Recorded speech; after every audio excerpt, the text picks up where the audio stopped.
I just returned from Orlando, the national convention, about 5,000 people in the audience. And the closing speaker was Marcus Lemonis, if you remember from the show The Prophet on CNBC, the business turnaround genius.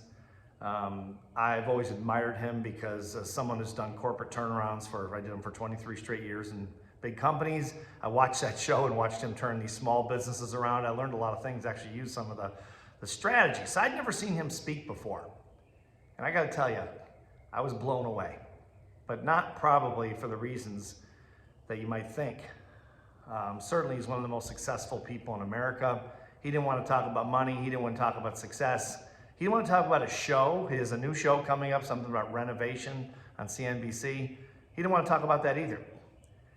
What he wanted to talk about was the journey, these are my words, not his, but the hero's journey that we all go through in business and in life. He talked about growing up in an orphanage, and he talked about trying to take his life twice, suicide twice in his life. And this is after he became super successful. I watched him go into the audience, talk to people one-on-one in a 5,000 person audience, which is not an easy thing to do. He brought people up on stage in front of 5,000 people randomly, which is very dangerous to do. I've done it a lot of times as well, and it's dangerous when you give people a microphone that you don't know what they're gonna say. And he connected with this audience. This is my point of this whole thing. He connected with this audience as well as I've ever seen anyone do it in 25 years. I mean, Bill Gove would have been proud of Marcus Lemonis. He didn't brag. He didn't talk about how rich he was, although he's one of the wealthiest people in America. Not how successful he was, not his TV career. He wanted to talk about the human condition, about how people out there are suffering, especially right now after the pandemic and everything that's going on in the world. And he talked about second chances, about how he was given a second chance in life after being an orphan. And he went into the audience, found a lady in a wheelchair and who was trying to build a business, but she was struggling and she was crying a little bit. And he sponsored her for 3 years. He's gonna pay for all her entrepreneurial training, and the crowd went crazy, of course, because it's just a wonderful thing to do. Here's my point of this whole thing. You can either go up there as a speaker and try to impress the audience, dazzle them with your verbal skill, your body language, your professional technique. You can try to impress them with how successful you've been in your life, how great your kids are, how great your marriage is, how big your house is, all those things. And that's what most speakers do. And I'll tell you the truth, when I first started, I tried to do the same thing.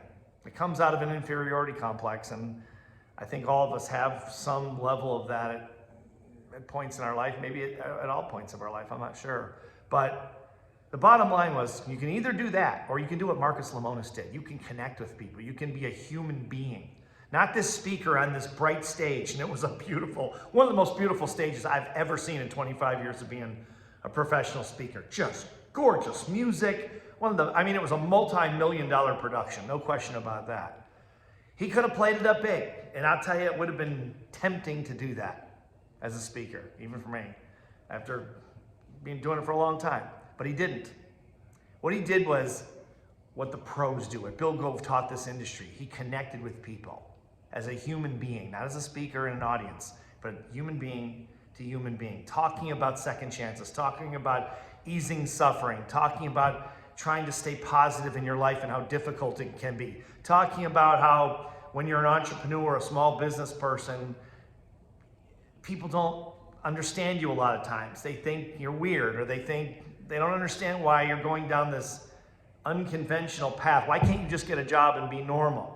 And he talked about approval addiction, about being addicted to the approval of other people and how that is debilitating. And all these things. But the bottom line was, when that guy walked off stage, you felt like you knew Marcus Lemonis. Like, I've never seen him speak before, as I said. I've only seen him on television for years. I feel like I know who this man is. Not like we're friends know him. I feel like I know the essence of the man, what he cares about, his value system. And I gotta tell you, I was impressed. I don't think he did it as a strategy, as a speaker strategy. I think he did it because this is who this man is. He's obviously operating at a very high level of consciousness, and he came there to make a difference, not to impress the audience, but to connect with the audience and try to help them lift themselves up. Instead of trying to motivate him with rah, rah, rah, he tried to get inside their minds, inside their hearts, and help them motivate themselves, which is the highest level you can ascend to in professional speaking in this business. So check Marcus Lemonis out. He's one of the greats.